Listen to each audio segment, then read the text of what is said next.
എല്ലാവർക്കും നമസ്കാരം. ആകാശഗംഗ എന്ന നമ്മുടെ യൂട്യൂബ് ചാനലിലേക്ക് എല്ലാവർക്കും സ്വാഗതം. ഇന്നത്തെ നമ്മുടെ വീഡിയോ ശുക്രഗ്രഹത്തിൻ്റെ രാശിമാറ്റത്തെ പറ്റിയാണ്. 2024 മാർച്ച് മാസം 7-ാം തീയതി മുതൽ മാർച്ച് മാസം 30-ാം തീയതി വരെയാണ് ശുക്രൻ മിത്രഗ്രഹമായ ശനിയുടെ രാശിയായ കുംഭൻ രാശിയിലേക്ക് രാശി മാറുന്നത്. ശുക്രൻ്റെ ഈ രാശിമാറ്റം കൊണ്ട് ഏതൊക്കെ നക്ഷത്രക്കാർക്ക് ഗുണവും ഏതൊക്കെ നക്ഷത്രക്കാർക്ക് ദോഷവും ഉണ്ടാകും എന്ന് നോക്കാം. ജാതകത്തിൽ അനുകൂല സ്ഥാനത്ത് ശുക്രൻ നിൽക്കുന്നവർക്ക് ഈ രാശിമാറ്റം കൊണ്ട് കൂടുതൽ ഗുണകരം ആകുന്നതാണ്. ശുക്രൻ അശ്വതി ഭരണി കാർത്തികയുടെ ആദ്യത്തെ കാൽഭാഗം വരുന്ന മേടക്കൂറുകാർക്ക് 11-ാം ഭാവത്തിലേക്കാണ് വരുന്നത്. 11-ാം ഭാവം ആഗ്രഹത്തിൻ്റെ ഭാവമാണ്, ലാഭത്തിൻ്റെ ഭാവമാണ്, അതുപോലെ മൂത്ത സഹോദരങ്ങളുടെ ഭാവമാണ്, സുഹൃത്തുക്കളുടെ സാമൂഹിക ജീവിതത്തിൻ്റെയൊക്കെ ഭാവമാണ് 11-ാം ഭാവം. 11-ാം ഭാവത്തിലെ ശുക്രൻ എതിർലിംഗത്തിൽ നിന്ന് ലാഭം നൽകുന്നതാണ്. ശുക്രൻ നിങ്ങളുടെ 11-ൽ നിന്നുകൊണ്ട് 5-ലേക്ക് ദൃഷ്ടി ചെയ്യുന്നതിനാൽ ഈ സമയം സാമ്പത്തികമായ നേട്ടങ്ങൾ ഉണ്ടാക്കാൻ സാധിക്കുന്നതും പ്രണയ വിവാഹത്തിനുള്ള സാധ്യതകളും ഒക്കെ ഉണ്ടാകുന്നതാണ്. ശുക്രൻ 2-ാം ഭാവത്തിൻ്റെയും 7-ാം ഭാവത്തിൻ്റെയും അധിപതിയാണ്. അതിനാൽ കുടുംബത്തിൽ നിന്ന് നേട്ടത്തിനുള്ള സാധ്യതകളും ഉണ്ടാകുന്നതാണ്. അതുപോലെ കർമ്മരംഗത്ത് നേട്ടം ഉണ്ടാകുന്നതാണ്. കുടുംബ ബന്ധങ്ങളൊക്കെ ദൃഢമാകുന്നതിനുള്ള സാധ്യതയും ഉണ്ട്. പങ്കാളിയുടെയൊക്കെ ഭാഗത്തു നിന്നും അനുകൂല അവസ്ഥകളും അതുപോലെ ദാമ്പത്യത്തിൽ പ്രശ്നം ഒക്കെ ഉള്ളവർക്ക് അത് കുറയുന്നതിനും ഒക്കെയുള്ള സാധ്യതകളുണ്ട്. അതുപോലെ സുഹൃത്തുക്കളുടെ ഭാഗത്തു നിന്ന് അനുകൂല അവസ്ഥകളൊക്കെ ഉണ്ടാകാം. ബിസിനസ്സിലൊക്കെ നേട്ടങ്ങൾ ഉണ്ടാകുന്നതാണ്. ആഗ്രഹ പൂർത്തീകരണമൊക്കെ ഈ സമയത്ത് പ്രതീക്ഷിക്കാവുന്നതാണ്. മേടക്കൂറുകാർക്ക് അനുകൂല അവസ്ഥ തന്നെയാണ് ഈ ശുക്രമാറ്റം കൊണ്ട് ഉണ്ടാകുന്നത്. കൂടുതൽ ഗുണഫലങ്ങൾക്കായി മഹാലക്ഷ്മി ദേവിയുടെ ക്ഷേത്രദർശനം നടത്തുകയോ അതുപോലെ കനകധാരാ സ്തോത്രം ദിവസം ജപിക്കുകയും ചെയ്യുക. കാർത്തിക മുക്കാല രോഹിണി മകയിരത്തിൻ്റെ ആദ്യത്തെ പകുതി വരുന്ന ഇടവക്കൂറുകാർക്ക് ഈ ശുക്രൻ്റെ രാശിമാറ്റം എന്തൊക്കെ ഗുണഫലങ്ങളാണ് കൊണ്ടിരുന്നത് എന്ന് നോക്കാം. ഇടവക്കൂറുകാരുടെ രാശിയാധിപനും 6-ാം ഭാവാധിപനുമായ ശുക്രൻ 10-ാം ഭാവത്തിലേക്കാണ് രാശി മാറുന്നത്. 10-ാം ഭാവത്തിൽ കർമ്മകാരകനായ ശനിയും അതുപോലെ സർക്കാർകാരകനായ സൂര്യൻ 13-ാം തീയതി വരെയും ഒക്കെ നിൽക്കുന്നതിനാൽ സർക്കാർ ജോലിക്കൊക്കെ അപ്പോയിൻമെൻറ്റ് കിട്ടാനുള്ളവർക്ക് ഈ സമയം നിയമനത്തിനുള്ള സാധ്യതകളും കൂടുതലാണ്. അതുപോലെ സർക്കാർ ജോലിക്ക് വേണ്ടി ഈ സമയത്തെ പരീക്ഷ എഴുതുന്നവർക്കും അനുകൂല സമയം തന്നെയാണ്. പുതിയതായി തൊഴിലൊക്കെ അന്വേഷിക്കുന്നവർക്കും ഉയർന്ന തൊഴിലിനൊക്കെയുള്ള സാധ്യതകൾ കാണുന്നുണ്ട്. അധികാരികളുമായി ഒക്കെ ഇടപെടുമ്പോൾ അല്പം ശ്രദ്ധിക്കണം എന്ന് മാത്രം. നല്ല കാര്യങ്ങളൊക്കെ ചെയ്യാനുള്ള അവസരങ്ങൾ ഈ സമയത്ത് നിങ്ങൾക്ക് വന്നു ചേരുന്നതാണ്. അതുപോലെ നശിച്ചുപോയ ധനവും ഭൂമിയും ഒക്കെ വീണ്ടെടുക്കാൻ സാധിക്കുന്നതുമാണ്. ടെക്സ്റ്റൈൽ മേഖലയിലൊക്കെ ജോലി ചെയ്യുന്നവർക്ക് വളരെ അനുകൂലമായ സമയമാണ്. അതുപോലെ കൃഷിക്കാർക്കും ഗുണകരമായ സമയമാണ്. കലാപരമായ പ്രവർത്തനങ്ങളൊക്കെ ചെയ്യുന്നവർക്കും ഗുണകരമായ സമയമാണ് ഈ സമയം. ഏത് രംഗത്തുള്ളവർക്കും ശത്രുക്കൾ വർദ്ധിക്കുന്ന സമയവുമാണ് ഈ ശുക്രൻ്റെ രാശിമാറ്റം. അതുപോലെ ശുക്രനെ കൊണ്ടുള്ള ഗുണങ്ങളൊക്കെ വർദ്ധിക്കുന്നതിനും ശുക്രനെ കൊണ്ടുള്ള ദോഷങ്ങളൊക്കെ കുറയുന്നതിനും വേണ്ടി മഹാലക്ഷ്മി ക്ഷേത്രദർശനം നടത്തുകയും കനകധാരാ സ്തോത്രം ദിവസവും പാരായണം ചെയ്യുകയും ചെയ്യുക. മകയിരത്തിൻ്റെ അവസാനത്തെ പകുതി, തിരുവാതിര, പുണർദത്തിൻ്റെ ആദ്യത്തെ മുക്കാൽ ഭാഗം വരുന്ന മിഥുനക്കൂറുകാർക്ക് ശുക്രൻ അവരുടെ 12-ഉം 5-ഉം ഭാവാധിപനാണ്. ഈ ഭാവാധിപനാണ് 9-ലേക്ക് രാശി മാറുന്നത്. ശുക്രൻ 9-ൽ നിന്നാൽ ധനലാഭം ഉണ്ടാകുന്നതാണ്. അതുപോലെ മനസന്തോഷവും ലഭിക്കുന്നതാണ്. അതുപോലെ ഏതൊരു കാര്യത്തിലായാലും വിജയമൊക്കെ പ്രതീക്ഷിക്കാവുന്നതാണ്. തൊഴിലിൽ മേന്മ ഉണ്ടാകുന്നതാണ്. അതുപോലെ തൊഴിലിൽ ഉന്നത സ്ഥാനമൊക്കെ ലഭിക്കുന്നതുമാണ്. വിദ്യാർത്ഥികൾക്ക് ഉന്നത പഠനത്തിനും വിദേശ പഠനത്തിനും ഒക്കെയുള്ള അനുകൂല സാഹചര്യമാണ് ഉണ്ടാകാൻ പോകുന്നത്. അതുപോലെ മകനോ അല്ലെങ്കിൽ മകളോ മുഖാന്തരമൊക്കെ നേട്ടങ്ങൾ ഉണ്ടാകുന്ന കാലവുമാണ്. പിതാവിൻ്റെ ഭാഗത്തു നിന്ന് സഹായ സഹകരണങ്ങളൊക്കെ ലഭിക്കുന്നതാണ്. അതുപോലെ സഹോദരന്മാരിൽ നിന്നൊക്കെ അനുകൂല പ്രവർത്തനങ്ങളും ഉണ്ടാകുന്നതാണ്. ദൂരയാത്രകളൊക്കെ ധാരാളം ഉണ്ടാകുന്നതാണ്. 12-ാം ഭാവത്തിൻ്റെ അധിപൻ കൂടിയാകയാൽ ചിലവുകളും ഒക്കെ വർദ്ധിക്കാം. അതുപോലെ ആഡംബരപരമായി ചിലവുകളൊക്കെ വർദ്ധിക്കാം. യാത്രകൾക്കായോ ഒക്കെ കൂടുതൽ ചിലവുകൾ ഉണ്ടാകുന്ന സമയമാണ്. ശുക്രൻ്റെ ദോഷഫലങ്ങൾ കുറയാനും ഗുണഫലങ്ങൾ വർദ്ധിക്കാനും മഹാലക്ഷ്മി ക്ഷേത്രദർശനം നടത്തുകയും കനകധാരാ സ്തോത്രം ദിവസം ജപിക്കുകയും ചെയ്യുക. പുണർദത്തിൻ്റെ അവസാനത്തെ കാൽഭാഗം പൂയം, ആയില്യം നക്ഷത്രങ്ങൾ വരുന്ന കർക്കിടക കൂറുകാർക്ക് ശുക്രൻ അവരുടെ 4-ഉം 11-ഉം ഭാവാധിപനാണ്. ഈ 4ഉം 11ഉം ഭാവാധിപനാണ് 8ലേക്ക് രാശി മാറുന്നത്. 8ൽ ശുക്രൻ നിന്നാൽ ദാമ്പത്യപരമായി സൗഖ്യമുണ്ടാകുന്നതും ദാമ്പത്യ പ്രശ്നങ്ങളൊക്കെ ഉണ്ടായിരുന്നവർക്ക് അതൊക്കെ പരിഹരിക്കാനുള്ള അവസരങ്ങളൊക്കെ ലഭിക്കുന്നതുമാണ്. അതുപോലെ ഗ്രഹോപകരണങ്ങളൊക്കെ മാറ്റി വാങ്ങുകയോ അല്ലെങ്കിൽ പുതിയ ഗ്രഹോപകരണങ്ങളൊക്കെ വാങ്ങുകയോ ഒക്കെ ചെയ്യുന്നതിനുള്ള അവസരങ്ങളും ഉണ്ടാകുന്നതാണ്.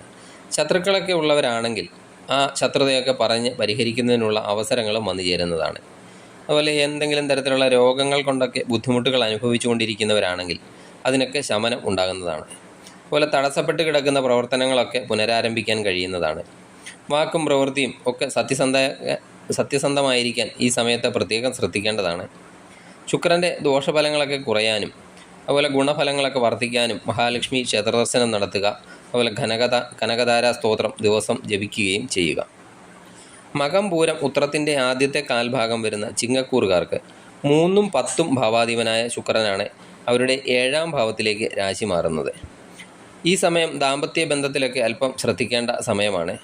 പരസ്പരം വഴിചാരിയുള്ള പ്രശ്നങ്ങളൊക്കെ ഉണ്ടാകാൻ സാധ്യതയുണ്ട്. പരസ്പരം ഈഗോ ക്ലാഷുകളൊക്കെ വർദ്ധിക്കുന്ന സമയമാണ്. അതുപോലെ പുരുഷന്മാരൊക്കെ അന്യ സ്ത്രീകളുമായി ഇടപെടുമ്പോഴൊക്കെ ശ്രദ്ധിക്കേണ്ട സമയമാണ്. സ്ത്രീകൾ നിമിത്തം വഴിദോഷം, ഉപദ്രവം ഒക്കെ ഉണ്ടാകാവുന്നതാണ്. അതുപോലെ അന്യ സ്ത്രീകളിലൊക്കെ ആസക്തി ഈ സമയത്ത് വർദ്ധിക്കുന്നതുമാണ്. തൊഴിലിൽ നേട്ടങ്ങളും സന്തോഷവും ഒക്കെ വർദ്ധിക്കുന്ന ഒരു സമയമാണ്. വിവാഹമൊക്കെ ആലോചിക്കുന്നവർക്ക് അനുകൂല സമയമാണെങ്കിലും ശത്രുക്കളൊക്കെ അത് മുടക്കുന്നതിന് വേണ്ടി എന്തെങ്കിലുമൊക്കെ പ്രവൃത്തികളൊക്കെ ചെയ്തേക്കാം. അതുപോലെ കലാപരമായ സാധനങ്ങളുടെ, അതുപോലെ സൗന്ദര്യ വർത്തക വസ്തുക്കളുടെയൊക്കെ ബിസിനസ്, അതുപോലെ ടെക്സ്റ്റൈൽ ബിസിനസ് ഒക്കെ നടത്തുന്നവർക്ക് അനുകൂല സമയമാണ്. ശുക്രൻ്റെ ദോഷഫലങ്ങൾ കുറയ്ക്കാനും ഗുണഫലങ്ങളൊക്കെ വർദ്ധിക്കാനും മഹാലക്ഷ്മി ക്ഷേത്രദർശനം നടത്തുക, അതുപോലെ കനകധാര സ്തോത്രം ദിവസവും ജപിക്കുക. ഉത്രം അവസാനത്തെ 3/4 ഭാഗം, അത്തം ചിത്രയുടെ ആദ്യത്തെ പകുതി വരുന്ന കന്നിക്കൂറുകാർക്ക് അവരുടെ 2ഉം 9ഉം ഭാവാധിപനായ ശുക്രനാണ് 6ലേക്ക് രാശി മാറുന്നത്. ഈ സമയം കന്നിക്കൂറുകാർക്ക് വരവിനേക്കാൾ അധികം ചെലവുകൾ ഉണ്ടാകുന്ന സമയമാണ്. ഈ സമയത്തെ നേരായ മാർഗത്തിലൂടെ അല്ലാതെയുള്ള പ്രവർത്തനങ്ങൾക്ക് തിരിച്ചടികളൊക്കെ ലഭിക്കുന്നതാണ്. ശത്രുക്കളിൽ നിന്ന് ധനലാഭം ഉണ്ടാകുന്ന സമയം കൂടിയാണ്. പൊതുവെ ഒരു ഭാഗ്യഹീനമായ സമയമാണ് ഈ ശുക്രൻ്റെ രാശിമാറ്റം കന്നിക്കൂറുകാർക്ക്. ശുക്രൻ്റെ ഈ രാശിമാറ്റം ദോഷഫലങ്ങൾ കുറയാനും അതുപോലെ ഗുണഫലങ്ങൾ വർദ്ധിക്കുന്നതിനും വേണ്ടി മഹാലക്ഷ്മി ക്ഷേത്രദർശനം നടത്തുകയും കനകധാര സ്തോത്രം ദിവസം ജപിക്കുകയും ചെയ്യുക. ചിത്തിര അവസാനത്തെ പകുതി, ചോതി, വിശാഖം ആദ്യത്തെ 3/4 ഭാഗം വരുന്ന തുലാക്കൂറുകാർക്ക് രാശ്യാധിപനും 8ാം ഭാവാധിപനുമായ ശുക്രനാണ് 5ാം ഭാവത്തിലേക്ക് രാശി മാറുന്നത്. ഈ രാശിക്കാർക്ക് മനസ്സന്തോഷമൊക്കെ വർദ്ധിക്കുന്ന സമയമാണ്. ദമ്പതികൾക്കൊക്കെ ദാമ്പത്യ ബന്ധത്തിലുള്ള പ്രശ്നങ്ങളൊക്കെ മാറുന്നതും അതുപോലെ പങ്കാളിയിൽ നിന്ന് എന്തെങ്കിലും തരത്തിലുള്ള സഹായങ്ങളൊക്കെ ലഭിക്കുന്ന സമയമാണ്. പ്രവർത്തനങ്ങളിലൊക്കെ തടസ്സങ്ങൾ നേരിട്ട് കൊണ്ടിരിക്കുന്നവരാണെങ്കിൽ അതൊക്കെ മാറുന്നതും അതുപോലെ രോഗദുഃഖ ദുരിതങ്ങൾ മൂലം നേരത്തെയൊക്കെ പീഡകളൊക്കെ അനുഭവിക്കുന്നവർക്ക് അതിൽ നിന്നെല്ലാം മോചനമൊക്കെ ലഭിക്കുന്നതുമാണ്.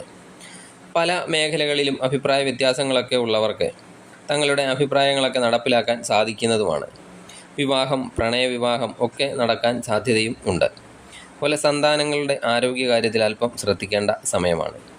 ശുക്രൻ്റെ ഗുണഫലങ്ങൾ വർദ്ധിക്കാൻ മഹാലക്ഷ്മി ക്ഷേത്രദർശനം നടത്തുകയും കനകധാര സ്തോത്രം ദിവസവും ജപിക്കുകയും ചെയ്യുക.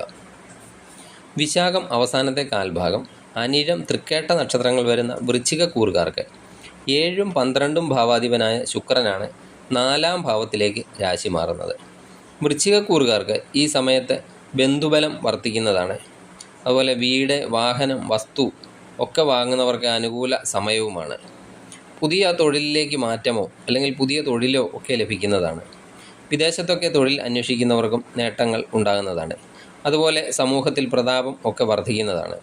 പങ്കാളിയിൽ നിന്ന് നേട്ടങ്ങളൊക്കെ പ്രതീക്ഷിക്കാം. കുടുംബത്തെ മംഗളകർമ്മങ്ങളൊക്കെ ഉണ്ടാകുന്നതുമാണ്.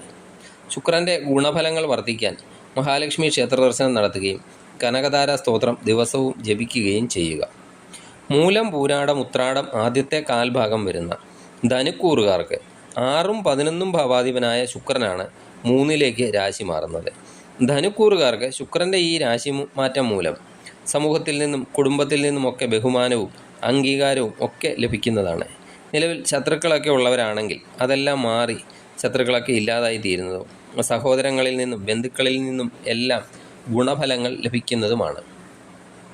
കലാപരമായ കഴിവുകളൊക്കെ ഉള്ളവർക്കും ധനനേട്ടം ഉണ്ടാകുന്ന സമയമാണ്. മാനസിക വിഷമതകളൊക്കെ മാറുന്നതാണ്. ഈ സമയത്ത് ഭക്തിയൊക്കെ അല്പം വർദ്ധിക്കുന്നതാണ്. ശുക്രൻ്റെ ഗുണഫലങ്ങൾ വർദ്ധിക്കാൻ മഹാലക്ഷ്മി ക്ഷേത്രദർശനം നടത്തുകയും കനകധാര സ്തോത്രം ദിവസവും ജപിക്കുകയും ചെയ്യുക. ഉത്രാടം അവസാനത്തെ മുക്കാൽ ഭാഗം, തിരുവോണം, അവിട്ടം ആദ്യത്തെ പകുതി ഭാഗം വരുന്ന മകരക്കൂറുകാർക്ക് 5ഉം 10ഉം ഭാവാധിപനായ ശുക്രനാണ് 2ാം ഭാവത്തിലേക്ക് രാശി മാറുന്നത്. ഈ സമയം നിങ്ങൾക്ക് സാമ്പത്തിക നേട്ടങ്ങളൊക്കെ ഉണ്ടാകുന്നതാണ്. അതുപോലെ കർമ്മരംഗത്തെ പ്രശസ്തി, സൽപ്പേര് ഒക്കെ നിലനിർത്താനും സാധിക്കുന്നതാണ്. സന്താനങ്ങൾ മൂലം എന്തെങ്കിലും തരത്തിലുള്ള നേട്ടങ്ങളൊക്കെ പ്രതീക്ഷിക്കാവുന്നതാണ്. കുടുംബത്തെ ഉണ്ടായിരുന്ന അസ്വസ്ഥതകളൊക്കെ മാറി സ്വസ്ഥതയും സമാധാനവും ഒക്കെ ലഭിക്കുന്നതുമാണ്. വിവാഹമോ അല്ലെങ്കിൽ മറ്റേതെങ്കിലുമൊക്കെ മംഗളകർമ്മങ്ങളൊക്കെ കുടുംബത്തെ നടക്കാനും സാധ്യതയുണ്ട്. എന്തെങ്കിലും തരത്തിലുള്ള ദ്രവ്യലാഭം, അതുപോലെ വിശേഷപ്പെട്ട അലങ്കാര സാധനങ്ങളുടെ ലബ്ധി ഒക്കെ ഈ സമയം പ്രതീക്ഷിക്കാവുന്നതാണ്. സ്ത്രീ സുഖം ലഭിക്കുന്നതുമാണ്. ഉപരിപഠനം നടത്തുന്ന വിദ്യാർത്ഥികൾക്കും അനുകൂലമായ കാലമാണ്. ശുക്രൻ്റെ ഗുണഫലങ്ങൾ കൂടുതൽ ലഭിക്കാൻ മഹാലക്ഷ്മി ക്ഷേത്രദർശനം നടത്തുകയും കനകധാര സ്തോത്രം ദിവസവും പാരായണം ചെയ്യുകയും ചെയ്യുക. അവിട്ടത്തിൻ്റെ അവസാനത്തെ പകുതി ചതയം, പൂരുരുട്ടാതി ആദ്യത്തെ മുക്കാൽ ഭാഗം വരുന്ന കുംഭക്കൂറുകാർക്ക് 4ഉം 9ഉം ഭാവാധിപനായ ശുക്രനാണ് ജന്മരാശിയിലേക്ക് രാശി മാറുന്നത്. സുഖ സൗകര്യങ്ങൾക്കൊക്കെ വേണ്ടി ധാരാളം പണച്ചിലവൊക്കെ ഉണ്ടാകുന്ന സമയമാണ് ഇത്.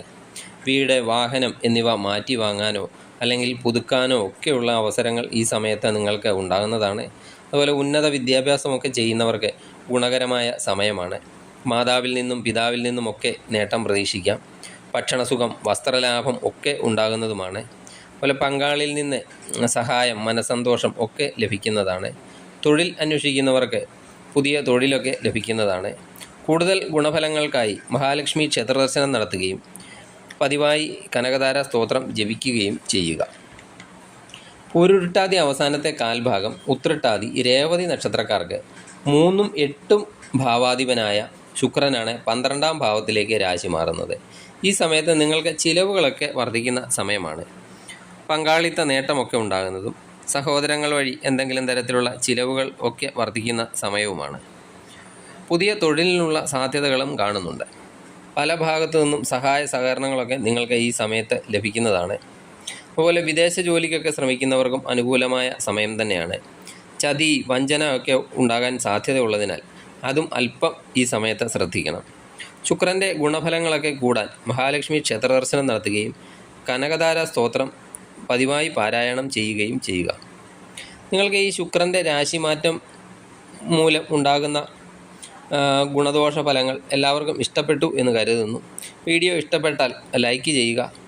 മറ്റൊരു വീഡിയോയിലൂടെ വീണ്ടും കാണാം. നന്ദി, നമസ്കാരം.